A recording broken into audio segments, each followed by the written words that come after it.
Hello നമസ്കാരം. സച്ചിയുടെയും രേവതിയുടെയും ഏറ്റവും പുതിയ പ്രമോവിശേഷത്തിലേക്ക് എല്ലാവർക്കും സ്വാഗതം. അങ്ങനെ ചന്ദ്ര ഒരുപാട് വഴക്കൊക്കെ പറയാണ്.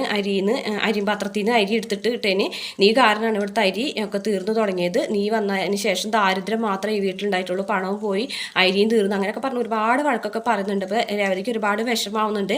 രേവതി ഇങ്ങനെ കരഞ്ഞിട്ട് അച്ഛമ്മനൊക്കെ വിളിക്കുന്നുണ്ട്. അച്ഛമ്മനെ വിളിക്കുമ്പോൾ അച്ഛമ്മ പറയുന്നുണ്ട് നീ ഒന്നും കൊണ്ടും വിഷമിക്കേണ്ട, ഒരു പ്രശ്നമില്ല എന്നൊക്കെ പറയുന്നുണ്ട്. അച്ഛമ്മനോട് രേവതി പറയുന്നുണ്ട് എനിക്ക് ഇവിടെ നിൽക്കാൻ വയ്യ, ഞാൻ അച്ഛമ്മയുടെ അടുത്തേക്ക് വരികയാണെന്ന് പറയുമ്പോൾ അച്ഛമ്മയുടെ അടുത്തേക്ക് വരുന്നോണ്ടൊന്നും ഒരു കുഴപ്പമില്ല, പക്ഷെ മോളൊരു കാര്യം ചെയ്യണം, അവളെ പേടിച്ചിട്ടൊന്നും ഓരോടത്തേക്കും പോകാൻ നിൽക്കണ്ട, എന്തായാലും നാളത്തോടുകൂടി അച്ഛമ്മ ഒരു പരിഹാരം കണ്ടെത്തും, ഇനി നാളെ മുതൽ മോളെ അവളൊരു വഴക്കും പറയില്ല എന്നൊക്കെ പറയുന്നുണ്ട്. കാരണം അച്ഛമ്മ സച്ചിയുടെ വീട്ടിലേക്ക് വരികയാണ് പിറ്റേ ദിവസം. അപ്പോൾ അതാണ് അച്ഛമ്മനെ പറഞ്ഞത്. എന്തായാലും സച്ചി സ്വീറ്റ്സ് ഒക്കെ കൊണ്ടുവന്നിട്ട് രേവതിക്ക് കൊടുക്കുന്നുണ്ട്. കണ്ണടച്ച് നിൽക്കാൻ പറഞ്ഞിട്ട് മൂക്കിൻ്റെ അടുത്ത് കൊണ്ടുവച്ചിട്ട് ഏത് സ്വീറ്റ്സ് ആണ് എന്നൊക്കെ പറയുമെന്നൊക്കെ ചോദിക്കുന്നുണ്ട് കേട്ടോ. അങ്ങനെ രണ്ടുപേരും പരസ്പരം അങ്ങോട്ടും ഇങ്ങോട്ടൊക്കെ മധുരം കൊടുക്കുന്നുണ്ട്.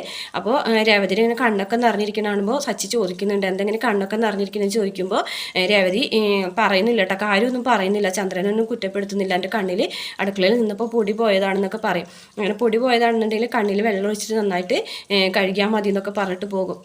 അങ്ങനെ പോയതിന് ശേഷം രവി പറയുന്നുണ്ട് ചന്ദ്രയോട്, നിൻ്റെ ഭാഗ്യമാണ് ചന്ദ്ര, നിൻ്റെ ഭാഗ്യമാണ് നിന്നെക്കുറിച്ച് രേവതി ഒന്നും കുറ്റമൊന്നും പറയാതിരുന്നത്, നീ പറഞ്ഞ കാര്യം അവൻ പറഞ്ഞു കൊടുത്തിട്ടുണ്ടെങ്കിൽ ഇവിടെ അവൻ ഈ വീട് രണ്ടാക്കി വെച്ചേനെന്നൊക്കെയാണ് കേട്ടോ പറയുന്നത്. അപ്പോൾ ഇത്രയ്ക്കാണ് പ്രമോൽ കാണിച്ചിട്ടുള്ളത്. വീഡിയോ ഇഷ്ടപ്പെട്ട മറക്കാതെ ചാനൽ ഒന്ന് സബ്സ്ക്രൈബ് ചെയ്ത് സപ്പോർട്ട് ചെയ്യണം കേട്ടോ.